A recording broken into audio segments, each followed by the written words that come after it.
Hey, can you hear us, Bobby?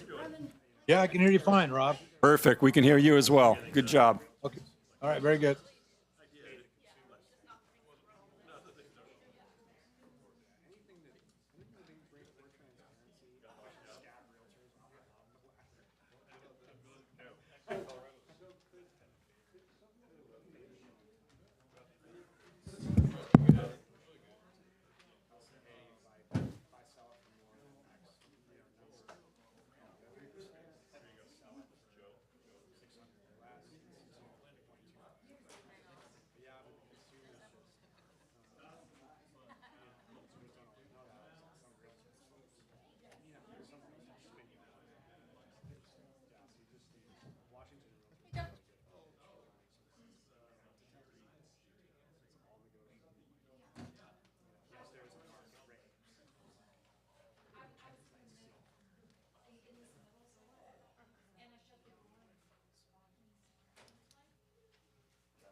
Going to start this meeting for the Port of Bellingham for Tuesday, February 20th, 2024.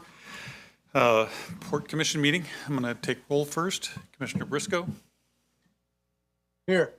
Commissioner Shepard, Present. and Commissioner Bell is here. I'd like to welcome everybody. We are going to have two public comment periods for the public. And I just wanted to go on record that both the city, the county, and now a couple of city councils have curtailed their public comment periods, some to only in writing. A couple of the mayors of the small cities this morning announced that they were going to take no more verbal comments.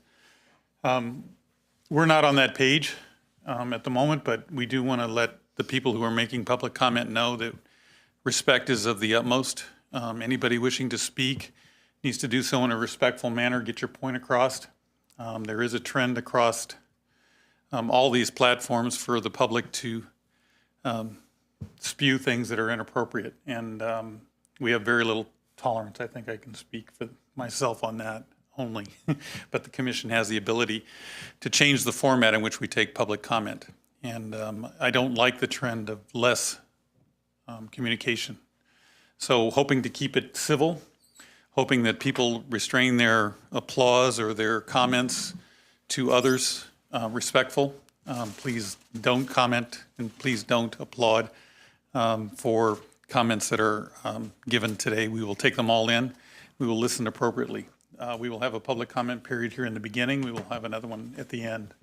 But I just did want to say that there has been a disturbing trend with public comment periods in these public meetings, and just wanted to make everybody aware of that. That being said, we will now open the floor for public comment. I do have two people signed up today, and hopefully we can keep it civil. Richard? Sturtspill, is that how you say that? Sturgeon. Sturgill, thank you. Thank you for giving me the opportunity to speak with you this evening. I've been a port tenant of sorts for about 45 years, and I'm a Blaine resident, a former elected Park and Recreation Commissioner, and appointed Commissioner with the Whatcom County Parks. And my mandate was public access to the shore. And I really want to have you give every consideration, work cooperatively with the City of Blaine, and to reopen the end of the Jim Jorgensen fishing pier. We locals, we call it the end of the dock. It's been a tradition in Blaine since I've been there to go out there and drive your car.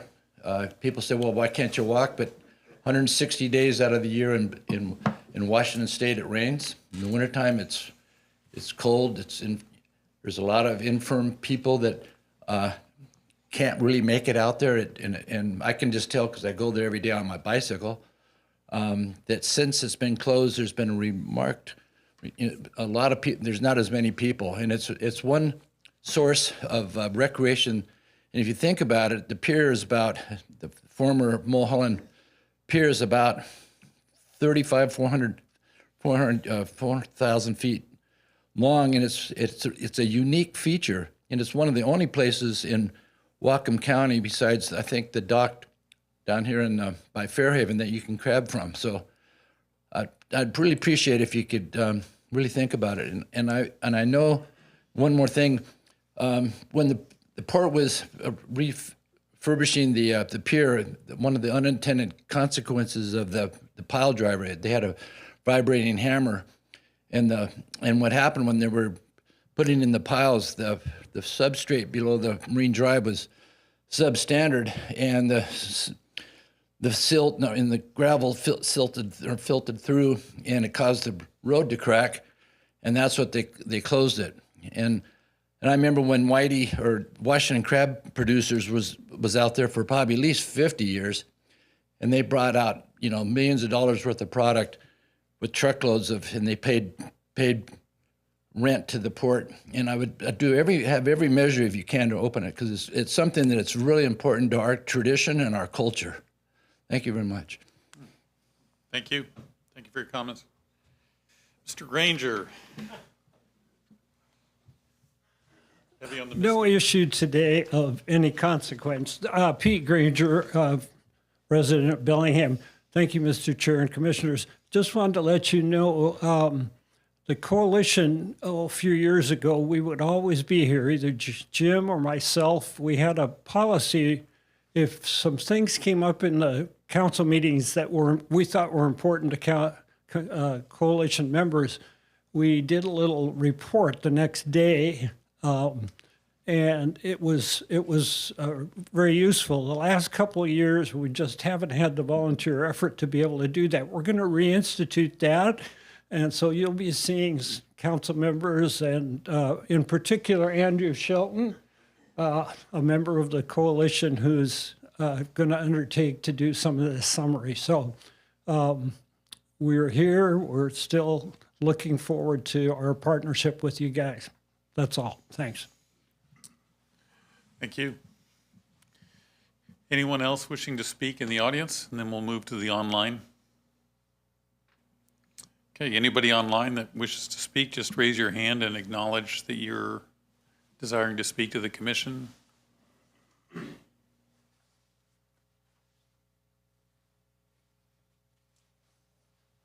See any hands raised?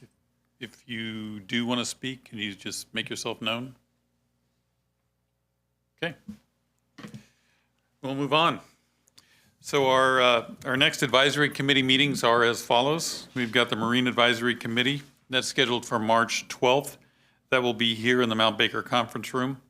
And that's an in-person only meeting. Again, that's for the Marine Advisory Committee. And then we have our BIAC meeting, which is the Bellingham International Airport Advisory Committee, for April 18th at 4 p.m. That'll be a Zoom meeting, and you can go online and find that. That'll not only find the Zoom link in our agenda, but it's also on the page. And it will be in person at the ARF station, the Aircraft Rescue Firefighting Station at 2005 West Bakerview Road. So that's our Bellingham International Airport Advisory Committee meeting. That being said, I will move on to something I should have done at the beginning, and that is closing the executive session and moving to the public meeting portion of the Port Commission meeting. Just don't hire somebody if they're ADD. Can we go to our consent agenda? Motion to approve consent agenda items A through D. Commissioner Briscoe, Yes. any comments? No? No, I have no questions. Commissioner Shepard, none? No questions. Commissioner Bell has none as well. Motion to approve consent agenda items A through D. Commissioner Shepard, Yes. Commissioner Briscoe, Yes. Commissioner Bell is also a yes. Okay, presentations. Marinas, Tiffany? Good afternoon, Commissioners. Tiffany D. Simone, Director of Maritime. and I am here today to give you an update on the Bellingham Shipping Terminal operations. I have about a 7 to 10 minute presentation. I've got a cadre of folks here to help answer questions if you have specifics about environmental or cargo operations or anything else. So I will begin. Today I'll cover the current cargo operations at the Bellingham Shipping Terminal. I'll give a brief snapshot of the financial overview over the last few years. And then I'll cover current capital projects and future capital projects, which happen to be on our unfunded list. So I'm a visual learner, as you guys are starting to learn about me when I give presentations. So I'm starting with this map so that folks have a good understanding of where the shipping terminal is and what we're talking about when we talk about specific projects. So this is a map that we can refer back to later in the presentation if you would like to, where you see the F and then the number. That means it's a funded project, and then that number corresponds to the capital project in the upcoming slides. Where you see the U, that's unfunded. And then it just labels all of the things that we talk about so people know where we're talking about when we talk about our projects. So the first slide, we have, as you may know, we have ABC Recycling. The port signed a lease with ABC in 2022 for recycled metal cargo on 6 acres of the property next to the terminal, which is what we call the cargo support area, but you know probably formerly as the log pond. When we signed that lease, ABC provided these renderings for potential facilities once the port finished the cleanup in that area. And so potentially once that cleanup is done, new infrastructure can be built on the cargo support area. And that's via an upland lease. Also on the shipping terminal, we have a lease with J.E. McAmis for rock cargo, and folks are pretty familiar with that. You can see a picture here of the cargo staging, and then they're trucked from their quarry in Skagit County and stored on the shipping terminal and then loaded out from the central pier.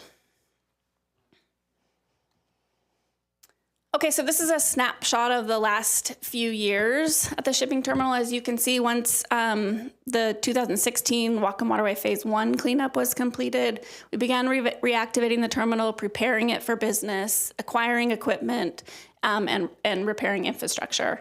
And as we were doing that, you can see that we have some cargo activity over those years. 2023 was the busiest cargo year since 2001. Can I ask on the revenue side of this, substantial jump from 2020, that was obviously COVID. Yep. And then now we're at $1.4 million. How does that break down by customer? Ooh, I don't have it broke down by customer. I sure Top can. two? I can get that to you. Top 2, Dave. So 50% rock, 50% scrap. Additionally, we have other tenants on the terminal. We do have short-term leases in those warehouses as it's available. So our real estate team will work really hard to fill those as we can in order to generate revenue. But the lion's share is still shipping. That's correct.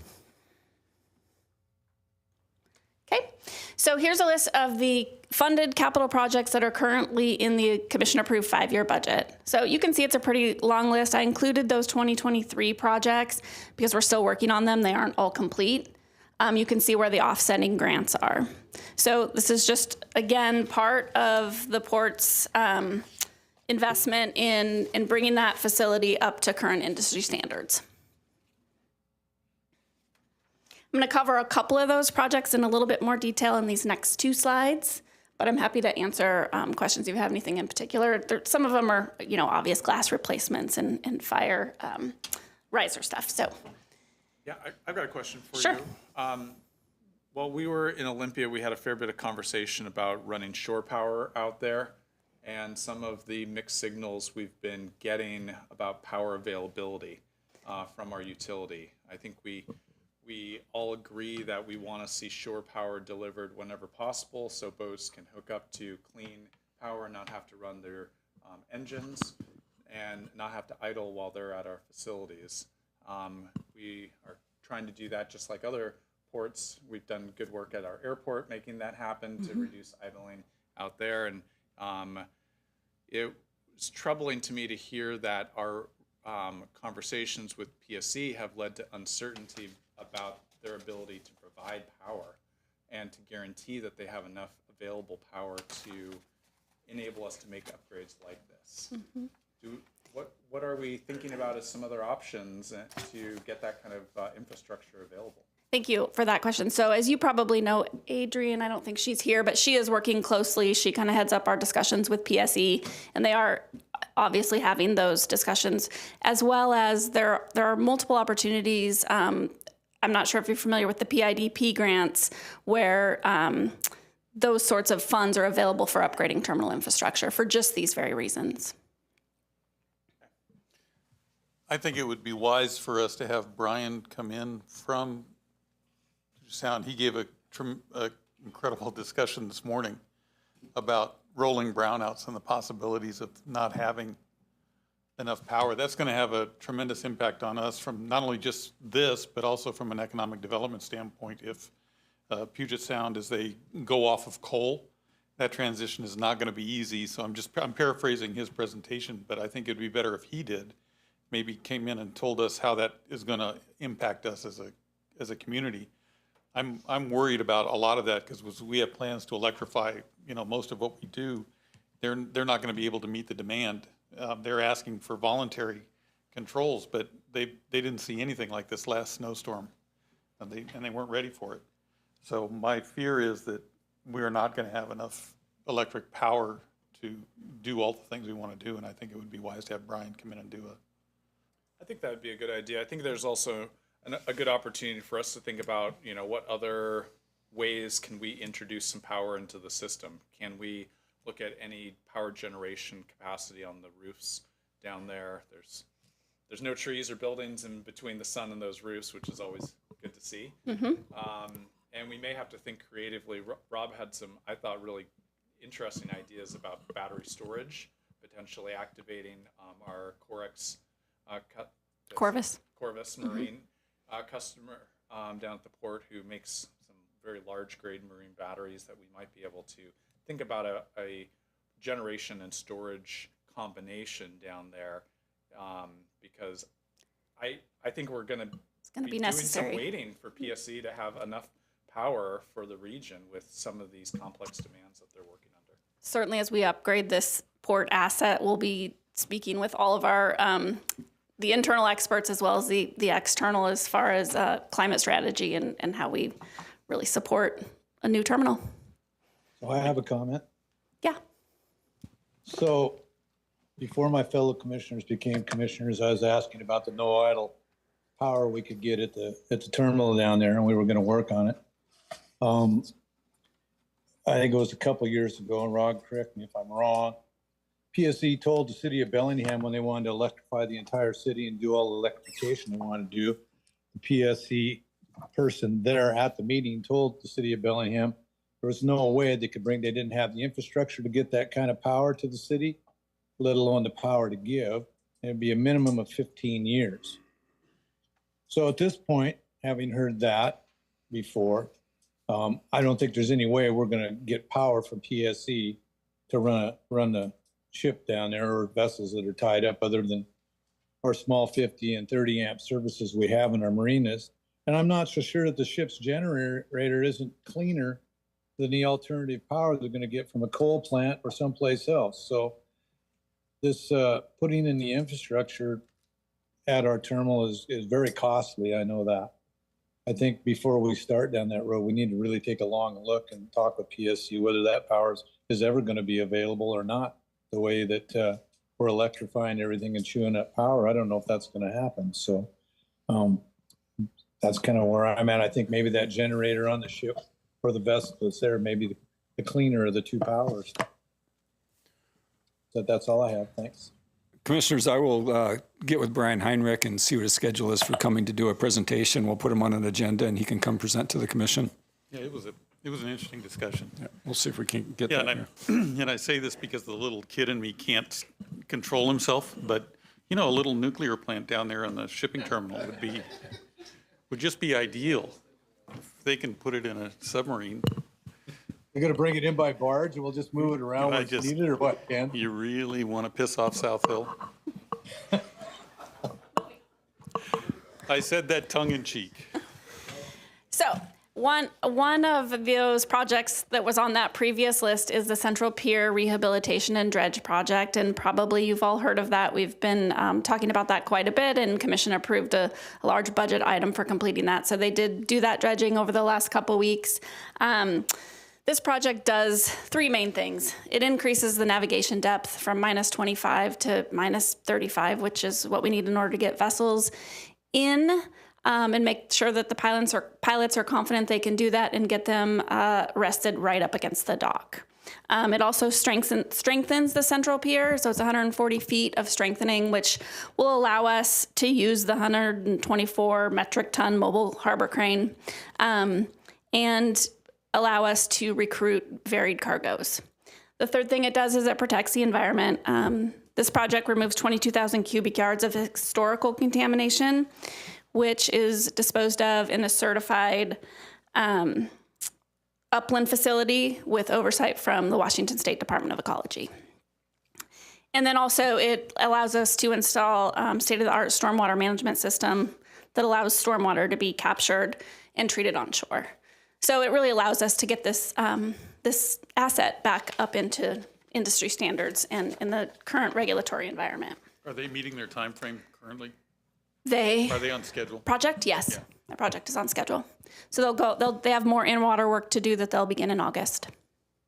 So the fish window closed on the 15th, so we were able to get what was expected done. And Yep. do we see next, do we have to certify the depth and get that to the pilots? We do. We have we'll do bathymetry. I think probably this week, and then we'll have those depths ready. This is, again, I want to set the expectation. This is phase 1 of the dredging. There'll be an additional phase 2 of dredging for that project. And what's the duration of phase 2? It'll August until February.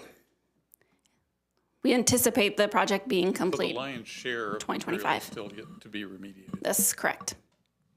And that's where the structural changes will also take place in that part of the project. Any issues with any of the stuff they brought out? We haven't heard that yet. We certainly will let you know, though. Another project, this is part of accruing equipment to have on the terminal in order to be able to recruit varied businesses. We received a grant through the U.S. Marine Highway Program for $1.02 million. That's we have design and engineering scheduled for 2024, and then purchase in 2025.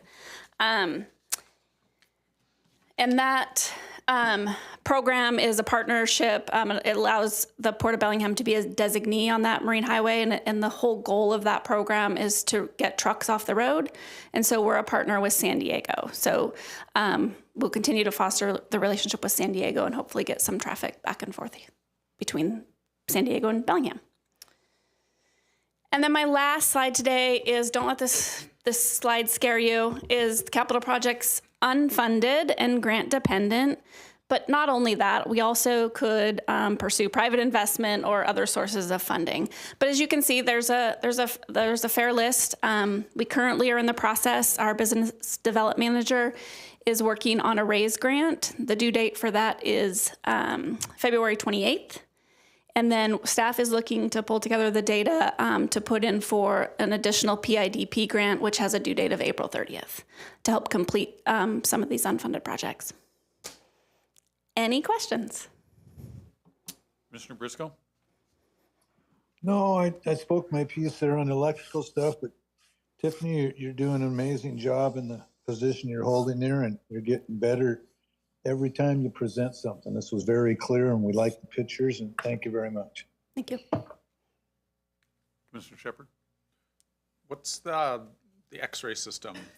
So that's sort of on the laundry list of things. If the port had decided to do containers, I believe that's a requirement for that kind of cargo at large levels. Am I speaking correctly, Dave? Yeah. And the railroad siding and spur, do we continue to have conversation with the railroad on this? Are we making any progress? Are any of our partners helping us? Yeah, so we've actually got some pretty good cooperation from the railroad. I think they're going to write a letter of support for the RAISE grant. They also, they bought off on one design. We've talked to some customers, so that design's now being tweaked, so we have to get them to reevaluate it. But they work really slow, but they've been much more cooperative in the last year than they had prior to that. I think they've had customers call them and say, hey, we'd love to have rail to Bellingham, because then we'd call on Bellingham. If that customer is already a customer there's at another port, they're not very excited about that. But if that customer is using UP or CP, then they're going to be pretty excited about that commodity. And so is that RAISE, oh, I see, the RAISE grant would intend to fund 8.2 of that 10, Correct. and the railroad would pick up the rest? That was a joke. I mean, if you know someone. Nice dream, Yeah, Michael, right. nice dream. I know. That's it for me. Can you go back to the funded page? Sure can. And really, this is where I wanted to do a little deeper dive. So we've got $9 million in grant funding. Can you tell me where that $9 million is allocated across those expenditures? So that I know which ones are being offset by grant money and which, really what I want to do is see how much we're spending as the port. But you can see the offsetting grants in the list, correct? So the offsetting grants are, Correlate with the project. so directly underneath is the grant that offsets right. it. So when you say 2.7 million for the power upgrade, the port is funding 1.6 million of that out of our pocket. That's correct. But it's more than just upgrades of the power. I want to point out that we're also dropping overhead lines that are currently in the way of operations. And fiber. Yeah, getting Yeah. communication cable out there and getting those lines buried. Yeah, I just want to make sure. And then, so the main pier, all 18.6 million is coming out of our pocket. And the same with everything that doesn't have an offsetting grant. So the pier dredging, though, we do have a 6 million offset on the 8 million. Okay. Yep. And of the funded amount, the 31 million, we subtract the 9 million from that. So we're going to be spending out of our pocket somewhere in the neighborhood of 20 million or so. Correct. And our way of paying for that is through taxation and, Well, we try to keep that separate, right? So this is more paid through operations. We divide the house into two sides, the business side and the tax side, and the tax side tries not to bleed over. It doesn't always work that way, but we try to keep it that way. so we're hoping to fund most of this with operations. Correct. Do we know how close we get to that? Might have to issue a bond, but then you pay back the bond with operations. So at the end of the day, you're still funding it with operations. And my concern again is that we got all this stuff on our plate and we raised taxes again last time. And so at some point, we've got to make a call on what's valuable and what's not. And property taxes aren't going down. Price of housing isn't going down, but just nice to know where all of our money is going and how we're paying for it. That was the purpose for this discussion, for me, anyway. Thank you. Okay, thank you. And I would add, that's why we need a shipping terminal to pay the debt off. Yeah, we just need more revenues. Yeah, a shipping terminal, you get six businesses. I'm a big fan of private industry coming in and paying for our stuff. I'm just standing up here to advance the next slide for Brian, so I'm done with my presentation. Okay, I will move on to the next presentation. I have more to say on that, but I won't now. Oh, sorry. Blaine update. We did. And now we've got Brian Gowen. Yeah, hey commissioners, this is Brian, Environmental Planning Director for Port Bellingham. I'm on Zoom here tonight. I've been fighting a cold here, so I'm upstairs, but I shouldn't want to have to come down there with a mask on and all that jazz. So, and then Tiffany and Elliot are available too. So this is going to be a relatively quick presentation, just a couple slides. I think that the introduction slide you probably have is just this aerial photo. We can come back to that a little bit if you've got questions or specific things we want to talk about. But the main point for today's discussion really was coming out of the past couple commission meetings. Commissioner Bell, you've mentioned the interest in having some kind of commissioner retreat, half-day work study sessions on a variety of different topics, and Blaine being one of them.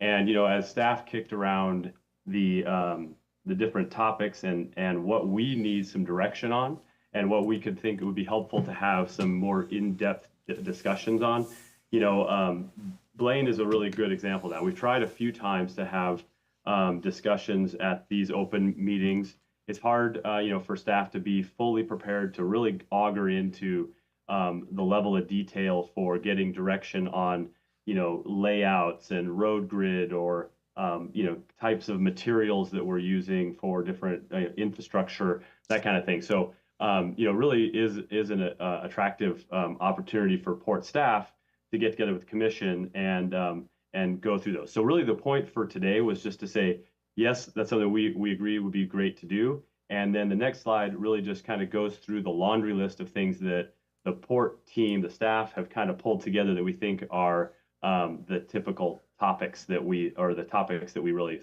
think would be helpful to go through. Can we get that slide to show? Yeah. Okay, so is the next slide up? Okay, yeah.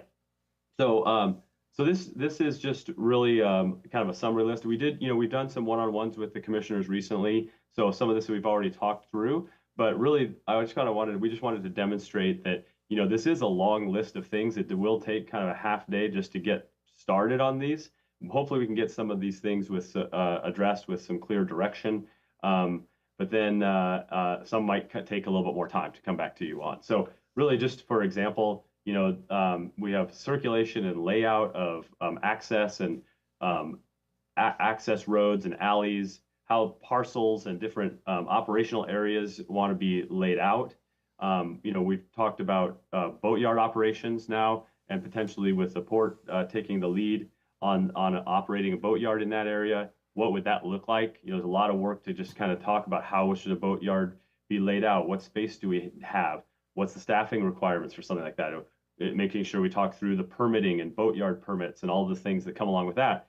So all things that we can definitely work on, but I think having this work study session will be really helpful for us to kind of auger into some of those without feeling rushed or feeling like, we maybe don't have the materials right at our fingertips from the staff's perspective. The Sawtooth, that Sawtooth dock and wharf, what's the layout of that? Is there some ideas maybe transitioning that to a float, like drive down float, something like that? And this has come up at a few commission meetings now recently, even tonight, the Blaine Marine Drive and the Jorgensen Pier. How do we want to approach that? Where's that at? Getting some direction for how to engage with the city of Blaine on that. We've gone through a number of things, but just to check the box one more time, go through the cleanup status, where those are at, where we're at on rebuilding bulkheads. We did get good direction from the commission and our commissioners on our one-on-ones. And we've gone forward with giving direction to our consultant team for the Westman cleanup project to go with steel bulkheads rather than composite for that particular project. So that's something that we've already advanced, but that's something we can continue to discuss in a little more detail in the work study. Fuel dock, that's been a topic for a number of years. Do we want to have a dock out there? Do we need one? Should we reserve space? All those kinds of things. Again, none of these we want to really go into detail tonight on, but this is just to show you that there's a lot to talk about and to get direction to staff so we can keep that project in Blaine advancing. We've got to work with the city of Blaine on their sewer treatment plant. They've got some specific needs there. There's other infrastructure out there. There's things we're holding for mitigation. Then there's an overall just acknowledgement of the timing of what this is going to take. And really trying to reinforce that we need to start making decisions, lock those in, advance certain components so that the future things can keep moving forward. But it's a multi-year effort, right? So let's kind of start to line out what the expectations are for overall timing on this. But it's, a multi-year undertaking, which has been already. But we want to just kind of try to, get that locked down.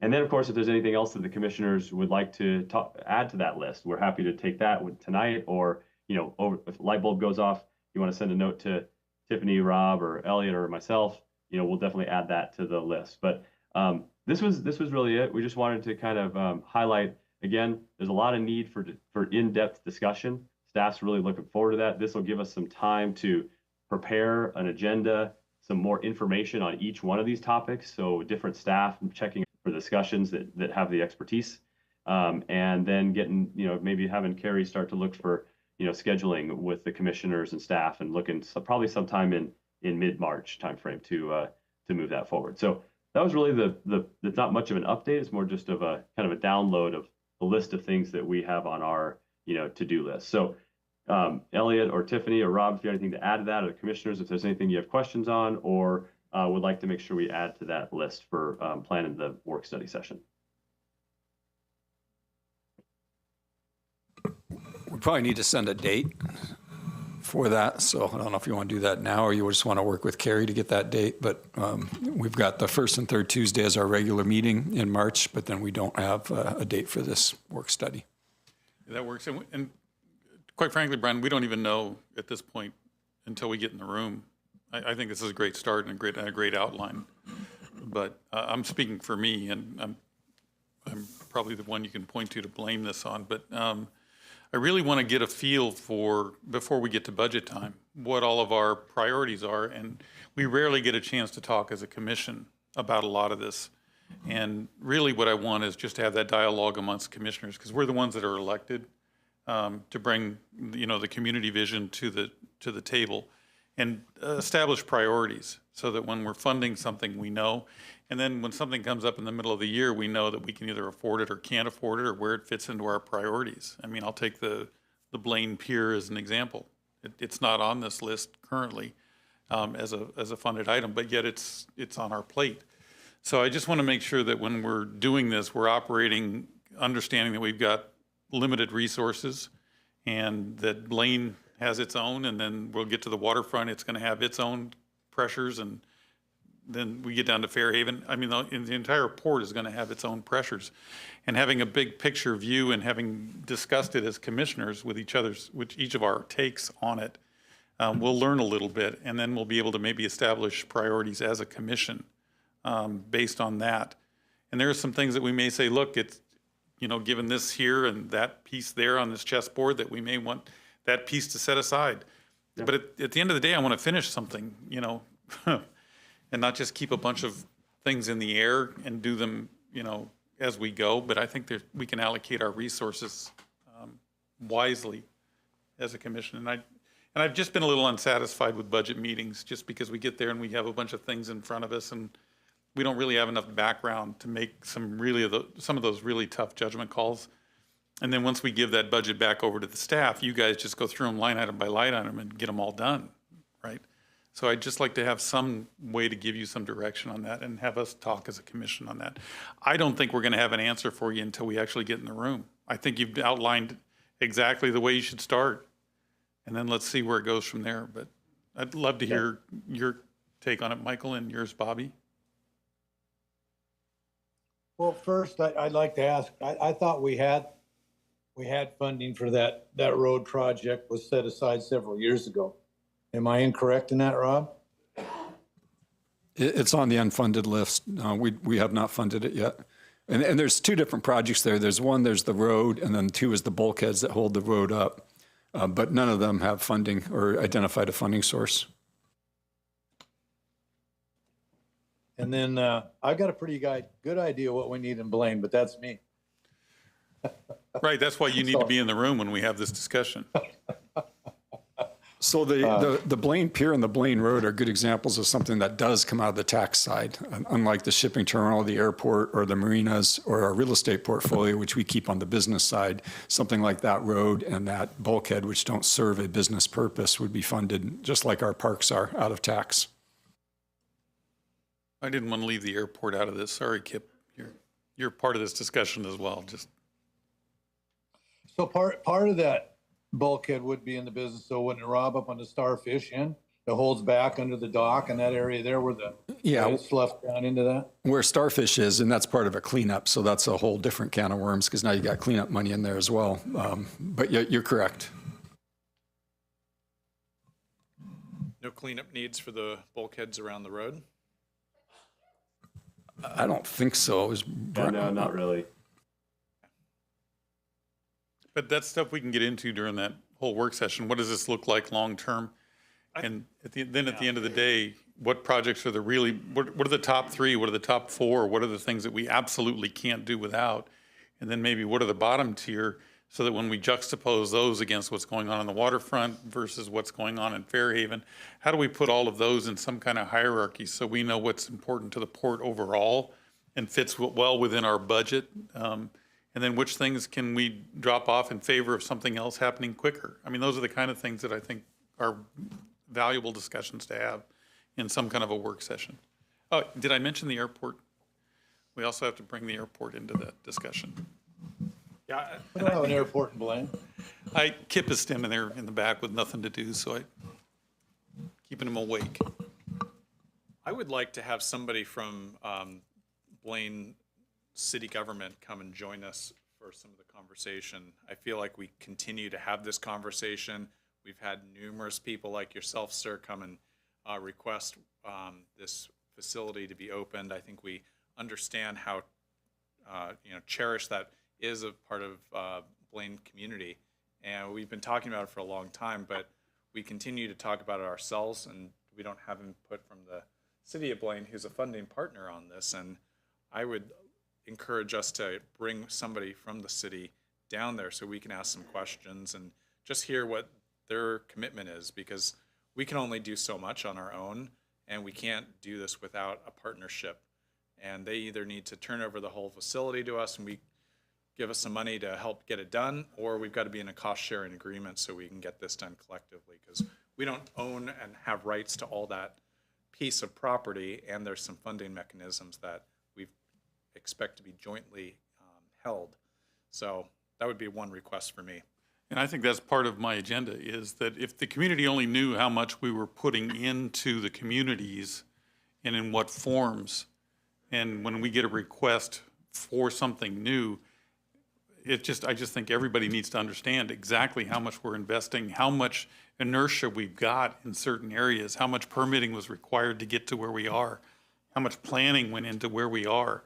All of those things need to be understood so that when we get something out of the blue and a bunch of email hits, that we place that in a knowledgeable way to say, or maybe we say with our budget at the end of the year, we know 2025 is going to bring us some surprises. Where do we get the money for those surprises? How much do we allocate for, that request that we didn't expect? Because every year has a new one. So it's just more of a budgeting tool, more of a, I don't want to say business mindset, but it is that, where we run this like we do have a budget, and we can't say yes to everything, but here's why, and let the community understand exactly how we're investing back into their communities, which is really my goal. Thank you, Brian. All right. Bobby, you got anything else? I was just going to say, we'll take all that. That's really helpful. I think the other thing that I just was going to mention is that whatever would be helpful for you as the commissioners to discuss, we just want to make sure that staff's bringing the information so you're having an informed discussion. And then we also are going to be looking for some direction on certain things. So probably have something like a bit of a decision matrix that says, okay, these are some of these topics. Here's what was decided. We're going to launch that, or some of them might be, no decision, to be determined still. We could also add a column to that of prioritization. We could be talking about projects, and why there's prioritization elements. So I think it'll help. Hopefully, it'll help the commission with what you're looking for, but I think it also is going to help staff with some, getting direction and advancing some of these projects that whatever the commission decides the priorities. Brian, I have a question for you. Yeah, Commissioner. So what is our date we can actually get started with some of the cleanup in the shipyard there? What's the date? Yeah, well, right now we're I think based on our discussions last week, we are, now that we have a decision on kind of the materials we're looking at for the bulkheads, we're going to be starting the permitting process there. I'd have to double check on the exact status of where that's at. Usually we're trying to be about 30% design when we submit our in-water permit applications. And that's usually for a project of that scale is about a 6 to 9 month process. So we're likely to, have some work to do over the next month or so to get ready for a JARPA application. And then, so unlikely that we would be ready to go in August at the start of the fish window, but I'm hoping that we will be, like kind of like what we did at the MARAD work that, or the terminal upgrade and modernization work that Tiffany just discussed. We started that and that one happened to be at the very tail end of the fish window. But I'd like to think that we'll be able to start this Westman cleanup project somewhere in the middle of that fish window of the 24-25 fish window. It may be that then we can transition to some of the upland work, finish that off, and then come back and complete the in-water work. So in the following fish window, similar to what we're doing at the terminal.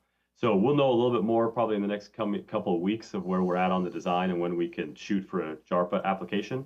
But that's where the current staff expectation is, that we'll be starting work in the next fish window, but probably not right at the beginning of in August timeframe.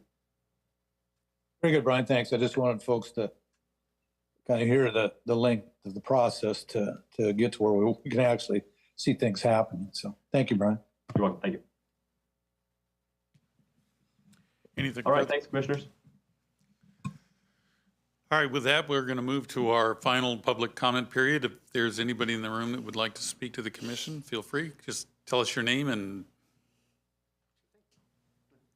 Good evening. I'm Mark Jerry. I have 3 quick things I want to bring up. The first is that I personally really like the idea of a cold ironing setup at the port, which is the powering of ships from the shore through battery power and through solar, probably from the roofs of our warehouses. That seems like an incredibly efficient use of our resources, and it would also include stakeholders who are local, either just across the street or just over in Fairhaven, potentially. I like that idea. Just sounds great to me on the first hearing. The second is that I've been in Olympia a lot over the last couple weeks, and one of the bills that we supported was Senate Bill 6302, which is in regards to creating a Washington State supply chain competitiveness infrastructure program. And from my understanding, that includes a number of grants in regards to rail structures and supporting that, which I think we could potentially tap into, as that's money for having that spur happen. The third thing, just to be really quick, is that in running down there in regards to early learning advocacy, I ran into parents who had kids in a Marine high school in Des Moines that was partnered through various community groups, the Port of Seattle, and I need to find out more from them. I was asked to possibly go down and talk about what I do here and around our coast. But it'd be fascinating to see if we got something together with either BTC or Bellingham Public Schools to create a similar program so that we have the workforce we're going to need in this port in the future. Because like you've said earlier tonight, a lot of the things that we do are like planting a tree. We're not going to enjoy that shade, our kids are. So this is something for the future of the port, future of our community, and I think getting those stakeholders together would be a really useful thing to do. Thank you. Anyone else wishing to speak for the commission? You're coming back. Richard Sturgill, Blaine, Washington. I just want to give the Port Commissioners a general reminder that the port, Jim Jorgensen Pier has been closed for 10 years. And there's a lot of elderly people in Blaine that have not had that opportunity to get out there because of their infirmities. So it's something that's not new. We know it's been going on for 10 years. So just thank you very much. Yeah. Thank you for your comments. Anyone online wishing to speak? Hearing none, meeting adjourned. What about other business? Sorry, Bobby.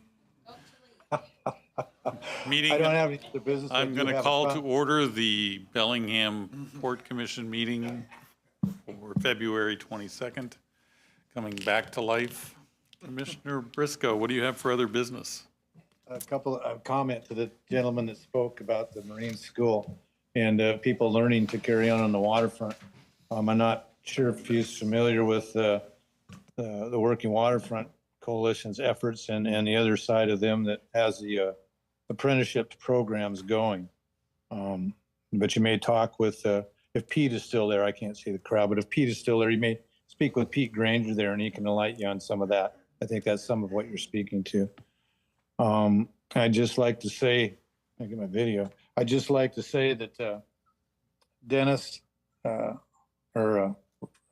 Mr. Sturgill, we're trying to get that. I would like to see the pier out there and working. Everybody in the commission, I relate to them and they understand that we need to get something done there. One of the biggest holdups, Richard, is been with the city of Blaine. I've been pounding on that door for 8 years, asking them why, when. And frankly, I was quite upset when they spent the money they did on the truck roundabout there, just out of town. They could have spent that money, would have took care of their share down there, and we'd have a road. So maybe you local guys in Blaine can start beating on the city council's desk there and ask them to quit spending money on other stuff until they get the thing, one of the things done that they should get done, that they should have gotten done, 7 years ago or 6 years ago when I started pounding on the table up there with their mayor and their city manager. Let's get something done down here. We're ready to go. So it's not entirely up to the port. And I want everybody to understand that. And I've answered a few emails to that effect. We don't own that road. City of Blaine owns that road. We own the pier. So the city of Blaine needs to get off its haunches and move forward, because as far as I know, we're ready to move when they get to the table and want to move. So that's all I have. Commissioner Shepard? Yeah, we had an agenda item about the City Mac building, purchasing it. We've had several inquiries from the Eagles. At the last meeting, we discussed that that building might not be the one we would position for their organization. Do we have anything else in our portfolio that might be useful for them as an organization that they could fill? I know Elliot recently sent us a couple of properties that we are marketing and we're trying to make available. I'd just like us to consider if we have anything else in our portfolio that we could make available to that group, since they have made several attempts. And I do like that, the idea they have around the Sea Scouts, or Sea, is that what they called it? Sea Scouts, for getting some more youth education around boating. So that's just for you to think about, Elliot. I don't know if you have an answer for us today, but if anything comes up, please do reach out to them. You got to come to the mic if you're going to talk. Elliot Smith, the real estate director here at the Port of Bellingham. We have offered several potential new build sites to the Eagles. They indicated that wasn't on a timeline they needed, but we'll continue to look at other properties. Also very impressed with them and their Sea Scout operation, but we also have our commitment to keeping maritime businesses close into the water. So we'll keep looking. Okay, thanks. All right, and my other, maybe for Tiffany, you could update us. We had a barge show up and then leave. We've had a few public questions about the barge. Maybe Rob, take it. What do you have for us in explaining what happened here? So we were notified on Friday that ABC wanted to bring a barge into the Port of Bellingham. Unlike other barges they brought in of scrap metal, there's no ship here to offload to. In the past, when they brought a barge in, there's a ship tied up to our terminal, and they tarred the barge right next to the ship, and they loaded the recycling from the barge onto the ship. There's no ship, and we don't know when another ship is coming in. We've got some requirements we put in place for ABC to satisfy our concerns regarding environmental matters before we allow another ship in. So knowing that there wasn't a ship in and we didn't know when another ship was coming in, we denied the berthing request for that barge. Unbeknownst to us, the ABC then contacted a port tenant and asked about using the barge terminal on C Street. And again, no port staff knew about this request. And Colony Wharf told them it was okay to come into the C Street terminal. When we learned that, we contacted ABC and told them that was not okay. It's the Port of Bellingham's terminal. It's not Colony Wharf's terminal, and they needed to move their barge. We initially told them they had to move it on Saturday. Sunday morning, it was still there, so I called up and told them they needed to move it by 5 o'clock that day. I think they got it out of here at about 5:10 on Sunday. So it was here for less than 2 days. Yeah, it was probably 36 hours or so. I think it arrived at 7:30 or 8 a.m. on Saturday, and it left by 5 o'clock on Sunday. Do barges like that have pollution controls for stormwater runoff? And that's one of my concerns. I don't know the answer to that. My inclination is no. I mean, the rain falls on it, and then it goes out into the bay, and I think that's what would have been happening here, and that was one of our concerns. It's not in there for a day. It could have been in there for several months. Well, I do want to just thank staff it was a holiday weekend, and staff worked over the weekend to address this matter quite rapidly, and I think got a good resolution. We share concern about wanting to make sure that we're holding high environmental standards, and it was concerning to me that we had a barge there that with unknown pollution controls and an unknown time period for how long it could be there. We don't have a ship, and we didn't, the last time barges have arrived, they've been offloaded immediately, which is our expectation for that type of traffic, I think. So I do appreciate you guys working over the weekend and getting a resolution here. Yep, thank you. Yeah, you're the one who notified me the barge came, so I appreciate you giving us the heads up. That's it for my other business. I didn't originally have any, but now that you mentioned that, I do. I could not be any more unhappy just for the fact that we have a contract with a supplier. And whenever someone decides that they don't like the terms of our contract, they feel like they can go around us, and I don't think this is the first time that's happened. I'm incredibly angry about the fact that we're being treated like that, and that is not the way you're going to treat us as the port. So this is high on my my list of things to be angry about this week. And quite frankly, I don't want it to happen again, that someone feels like they can go around us. And I say that for ABC and your group. Did Riley? Your group. And also for Colony Wharf. I think we have things in place for a reason. We're to be notified for a reason. And we have standards that we want to uphold. And this does not bode well for doing business with us in the future. So just saying, I'm not happy. That being said, is there...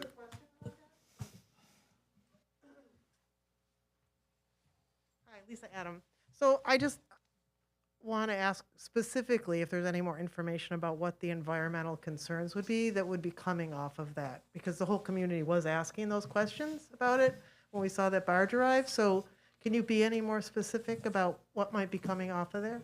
I don't know because I didn't do any testing on it. I didn't go on the barge. I Right. didn't look at the barge. I didn't look at any plans for the barge. I was Right. notified it was coming down, and I said it's not going to be accepted in Bellingham until we have that information. So no, I don't have any Oh, information because I okay. wasn't given it. But it would be what else, it would be what also is sitting at the log pond too, no, or something different? I don't know the answer to that.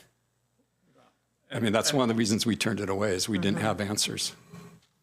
And those answers would have been required for us to berth it. Say that again? We would have wanted to know, Yeah, what is it, where's it coming from, how long is it going to be there? And with our shipping terminal facility, we have testing in place to monitor stormwater. We have filtration systems in place. All the water, all the stormwater from the log pond gets pumped over to the ASB lagoon for storage. So we really work hard to make sure that we understand and are able to monitor and be able to discuss with both our regulatory partners and the public what's happening with stormwater. It's Right. really important, and we just didn't have that level of control or knowledge with that. And this is not the first time that somebody has abused their lease and brought something in that we weren't aware of. So this is just something that we just don't tolerate. All right, anything else from either one of the commissioners? I have nothing. May I adjourn the meeting? Again. Meeting adjourned.